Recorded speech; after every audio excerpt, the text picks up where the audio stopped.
How to write efficient views, models, and queries in Django. I like Django. It's a well-considered and intuitive framework with a name I can pronounce out loud. You can use it to quickly spin up a weekend-sized project. And you can also use it to run full-blown production applications at scale. I've done both of these things. And over the years I've discovered how to use some of Django's features for maximum efficiency. These are. Let's look at how these tools let you create a performant Django application that's pleasant to build and maintain. Remember that Django is all Python under the hood. When it comes to views, you've got two choices: view functions, sometimes called function-based views, or class-based views. Years ago when I first built ApplyByAPI, it was initially composed entirely of function-based views.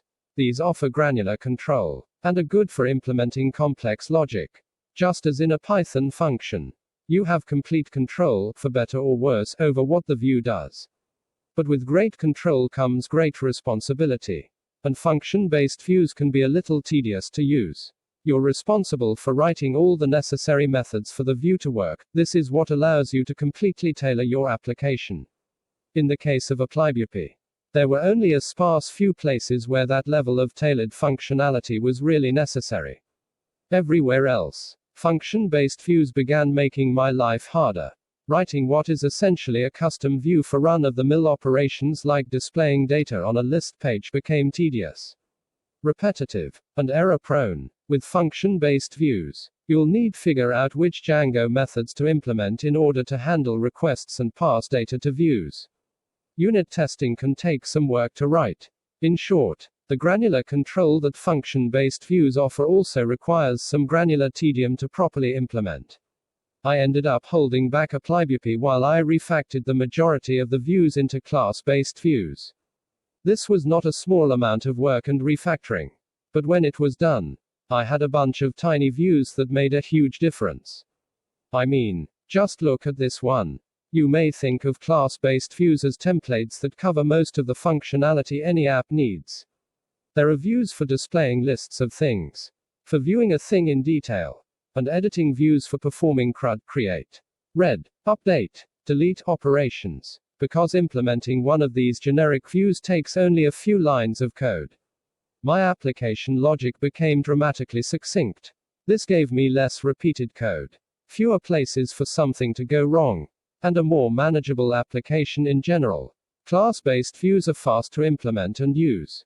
The built-in class-based generic views may require less work to test, since you don't need to write tests for the base view Django provides. Django does its own tests for that, no need for your app to double-check. To tweak a generic view to your needs, you can subclass a generic view and override attributes or methods. In my case, since I only needed to write tests for any customizations I added, my test files became dramatically shorter, as did the time and resources it took to run them. When you're weighing the choice between function-based or class-based views, consider the amount of customization the view needs, and the future work that will be necessary to test and maintain it. If the logic is common, you may be able to hit the ground running with a generic class-based view. If you need sufficient granularity that rewriting a base view's methods would make it overly complicated, consider a function-based view instead. Models organize your Django application's central concepts to help make them flexible, robust, and easy to work with. If used wisely, models are a powerful way to collate your data into a definitive source of truth. Like views, Django provides some built-in model types for the convenience of implementing basic authentication, including the user and permission models. For everything else, you can create a model that reflects your concept by inheriting from a parent model class.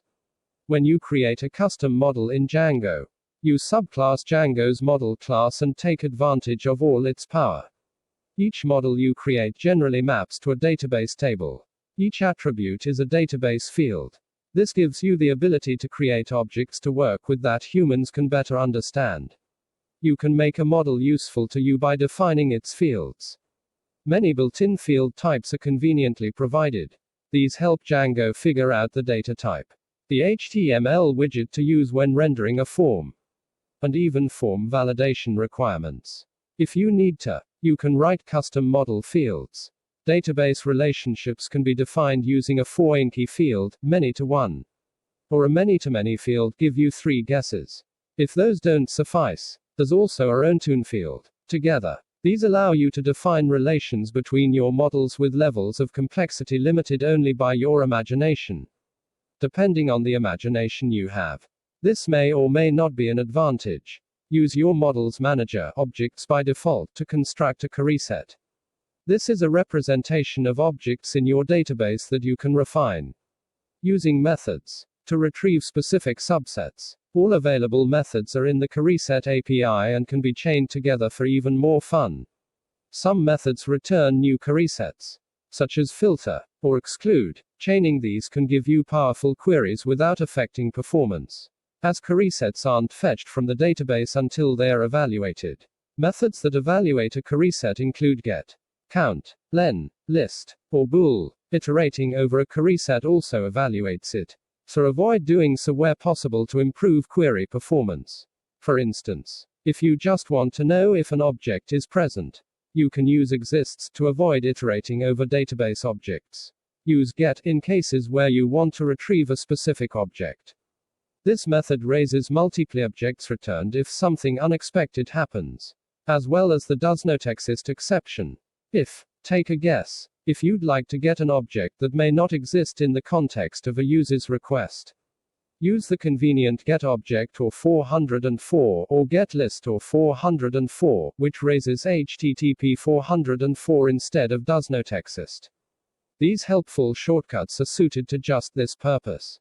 To create an object that doesn't exist, there's also the convenient get or create.